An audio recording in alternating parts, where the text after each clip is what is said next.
Donc, je vais essayer de répondre à cette question en 15 minutes.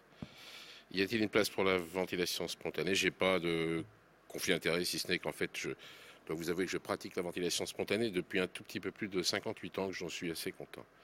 Euh, pas de question pour moi. À la phase tout à fait aiguë du syndrome de détresse respiratoire, la ventilation contrôlée a beaucoup d'intérêt. Elle permet de diminuer la consommation d'oxygène et la production de CO2 des muscles respiratoires. Et donc, par ce biais, elle diminue les besoins ventilatoires. Elle permet un bon contrôle du VT, de la pression de plateau, de la pression motrice. Et donc, participe à la prévention des lésions pulmonaires induites par la ventilation. Et donc, elle prévient également les asynchronies patient-ventilateur. Mais c'est au prix d'une sédation profonde, éventuellement associée à une curarisation. Et avec des inconvénients possibles, hémodynamiques, la monotonie, la mauvaise répartition du volume courant et éventuellement l'exposition à la survenue de lésions diaphragmatiques induites par la ventilation qui vont pouvoir prolonger le besoin ventilatoire. Et donc la ventilation spontanée a des avantages potentiels. Elle peut permettre d'obtenir une distribution plus homogène de l'aération pulmonaire, une réduction par ce biais du risque de lésions pulmonaires induites par la ventilation et une amélioration des échanges gazeux. Elle permet de diminuer la durée d'inactivité du diaphragme et donc pourrait participer à une prévention du ventilateur induced diaphragmatic dysfunction, une diminution de la pression intrathoracique qui pourrait améliorer l'hémodynamique et des moindres besoins en sédation qui pourraient permettre un sevrage plus précoce. Mais il y a éventuellement des risques. C'est la survenue d'efforts inspiratoires excessifs avec une augmentation de la consommation d'oxygène et de la production de CO2 des muscles respiratoires, des pressions transpulmonaires et des volumes pulmonaires et des volumes courants élevés, induisant ce que Laurent Brochard a dénommé dans un papier récent le PSILI pour Patient Self-Inflicted Lung Injury, l'augmentation des pressions vasculaires pulmonaires transmurales avec une majoration de l'œdème pulmonaire et des phénomènes qu'on va revoir de Pendelluft. Donc ça, c'est pour vous recommander la lecture de ce papier. Le troisième auteur est bien Antonio Pesenti et pas Pensenti, donc qui est maintenant publié dans le Blood Journal, qui explique que chez les patients qui ont SDRA, donc un petit poumon, dérecruté, et une très forte demande ventilatoire, et bien ça peut générer de la part du patient des très grands efforts. Et ces très grands efforts peuvent générer des pressions transpulmonaires importantes qui, elles, peuvent être délétères pour le poumon. Donc ça, c'est juste pour vous schématiser pourquoi ça pourrait être la ventilation spontanée pourrait permettre une meilleure distribution du volume courant et de l'aération pulmonaire.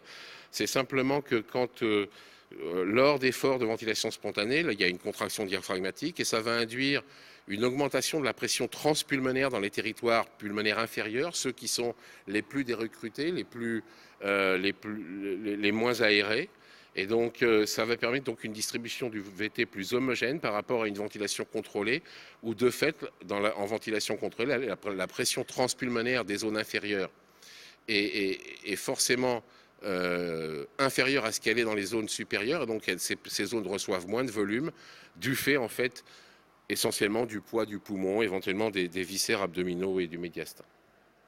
Et donc, on a pas mal de données expérimentales qui montrent ça. Ça, c'est une étude dans un modèle très particulier, mais chez le porc, qui comparait la même ventilation, les mêmes réglages, c'était des modes en pression, avec ou sans ventilation spontanée, qui montre une très significative amélioration de l'aération quand il y a des mouvements de ventilation spontanée associés à la ventilation en pression.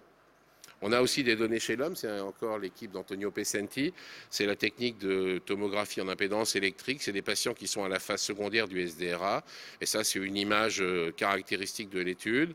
C'est un patient ici, c'est le même patient à quelques minutes d'intervalle, là il est ventilé avec, dans un mode en pression, l'aide inspiratoire, avec une aide inspiratoire de 12 cm d'eau, et vous voyez que le volume courant va essentiellement dans les zones supérieures, hein. Ici plus c'est clair, plus il y a de gaz.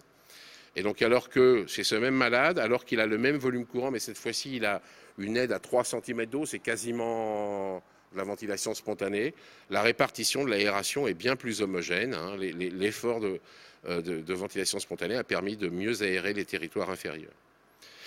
Un élément extrêmement important quand on fait de la de la ventilation spontanée au cours du SDRA, c'est d'utiliser des modes asynchrones. Et ici, vous avez une comparaison. Ici, c'est un test sur banc, hein, c'est un banc de mesure avec des efforts inspiratoires, hein, l'équivalent de la pression œsophagienne, si vous voulez. C'est un modèle de poumon actif, avec des réglages du ventilateur qui sont exactement les mêmes dans les trois modalités en termes de pipe et de pression inspiratoire. Là, c'est un mode sans aucune synchronisation, c'est-à-dire que le ventilateur, il ventile à une fréquence fixée par les réglages, et le malade, en l'occurrence ici, le modèle de poumon actif, fait des efforts qui tombent n'importe quand et il va recevoir des cycles spontanés. Là, ici, c'est un mode qui est avec une synchronisation partielle. Ici, c'est une synchronisation totale. C'est le mode pression assistée contrôlée. Et donc, vous voyez que le volume courant résultant en moyen est nettement plus élevé avec la synchronisation, parce qu'à chaque fois que le patient fait, que le modèle a fait un effort, en plus du volume lié à l'effort inspiratoire, il y a le volume lié à la pressurisation par la machine, alors que donc les volumes d'abord sont un peu plus variables et en moyenne inférieure quand il n'y a pas de synchronisation. On avait confirmé ça, c'est un travail de Jean-Christophe Richard quand il était avec Laurent Brochard à Genève, puis on avait fait des patients à Angers. On avait confirmé ça chez des patients, hein, avec plus j'utilise un mode synchronisé, plus grand sera le volume courant moyen et plus faible sera la variabilité de ce volume courant. Voilà, alors il y a des écueils. Je suis très content que c'est la première fois que j'ai une vidéo qui marche. Ça, c'est un papier de Takeshi Yoshida avec Marcello Amato. Il y a des éventuels risques, c'est ce qu'on appelle le phénomène de pendule louve, vous le voyez ici. En fait, ça correspond au fait qu'au tout début de l'inspiration, en fait, les zones inférieures deviennent aérées simplement parce qu'elles prennent le gaz dans les zones supérieures. Et ensuite, il y a l'insufflation. Mais ce phénomène a été décrit, doit pouvoir survenir en ventilation spontanée, mais a été décrit dans cette étude avec un mode qui, vous voyez, est un mode synchronisé, c'est-à-dire où chaque fois que, en l'occurrence, les animaux faisaient un effort inspiratoire, ils recevaient une pressurisation de la machine.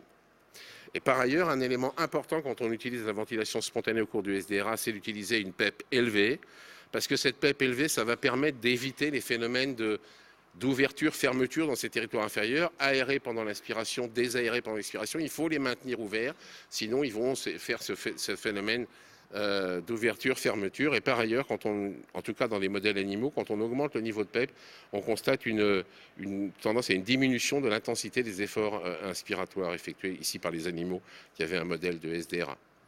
Et donc il y a des données assez convaincantes expérimentales qui montrent que rajouter de la ventilation spontanée désynchronisée à un mode en pression dans des modèles donc, de SDRA permet d'améliorer, enfin par l'homogénéisation de la répartition de l'aération, de diminuer le stress et le strain global sur le poumon. C'est un très beau travail ici de l'équipe de Paolo Pelozzi notamment et de Gamma de Habreux. Et encore une fois, c'est un modèle expérimental. Alors, qu'est-ce qu'on a chez l'homme, chez les patients atteints de SDRA? On a des études, beaucoup d'études essentiellement physiologiques qu'on doit pour l'essentiel à l'équipe de Christian Putensen. Ici, c'est une étude dans laquelle il avait comparé 3 modalités ventilatoires chez les patients qui avaient un SDRA: pression, aide inspiratoire, pression contrôlée, donc patient sédaté curarisé, et BiPAP APRV avec ventilation spontanée. C'est un mode en pression absolument désynchronisé. Et vous voyez les résultats en termes de PO2, pas de différence ici, mais une amélioration de la PO2 avec les efforts spontanés désynchronisés, une diminution du shunt, une diminution de la pression intrathoracique moyenne, ça c'était attendu, hein, c'est des efforts inspiratoires, une amélioration de l'index cardiaque, et tout ça a été obtenu avec en fait une activité de ventilation spontanée très très modeste. Les patients faisaient, vous voyez, 9 efforts spontanés par minute avec un volume minute spontané de 1,4 litres, c'est-à-dire c'est des VT de 150 millilitres, tout petits, mais qui suffisaient à regagner ce volume et à obtenir ces améliorations des échanges gazeux. Enfin, je vous l'ai dit, la ventilation spontanée permet de prévenir les lésions diaphragmatiques induites par la mise au repos des muscles respiratoires. Ça a été très bien montré dans des études expérimentales. Ici, une étude, vous voyez l'évolution, la force diaphragmatique chez des animaux qui ont été exposés soit à une ventilation contrôlée continue, soit à une ventilation contrôlée avec des mouvements inspiratoires, et ça c'est le bras contrôle. Donc vous voyez, il y a une amélioration de la force diaphragmatique liée au fait qu'on a permis aux animaux, par intermittence, d'avoir des mouvements inspiratoires spontanés.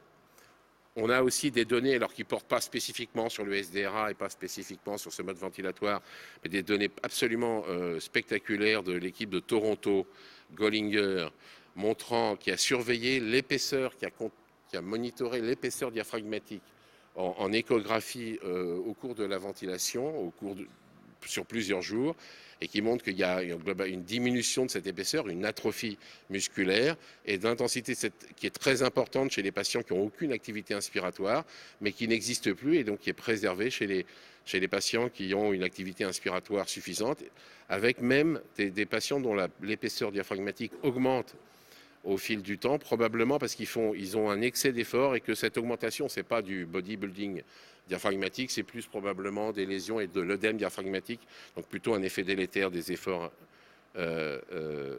excessifs. Et c'est un élément extrêmement important quand on utilise ce type de stratégie, c'est d'éviter des efforts excessifs. Donc mon message, c'est que la ventilation spontanée au cours du SDRA, il y a des bénéfices physiologiques qui sont formellement démontrés, qu'il faut choisir un mode sans synchronisation, et ça me paraît absolument très important. En fait, ce qu'il faut, c'est de la ventilation spontanée et pas de la ventilation assistée.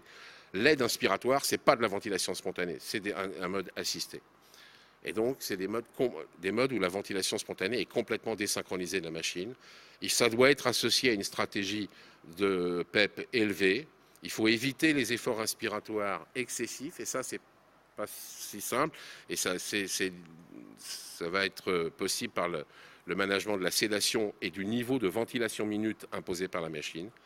Et l'impact clinique de cette stratégie n'est pas pour l'heure démontré, et c'est la raison pour laquelle on conduit depuis maintenant 4 ans un large essai randomisé contrôlé qui s'appelle l'essai BIRDS, qui compare chez les patients atteints de SDRA modéré à sévère. Il y a 23 centres qui participent sous l'égide du réseau REVA.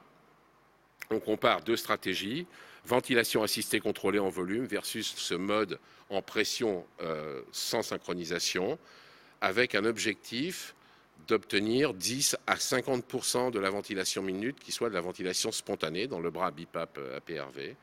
Et ce, avec un même VT de 6 ml/kg de poids prédit dans les 2 bras, une même pression expiratoire de type des réglages de l'étude express, une même stratégie de sédation et de sevrage, et un critère de jugement qui est la mortalité hospitalière.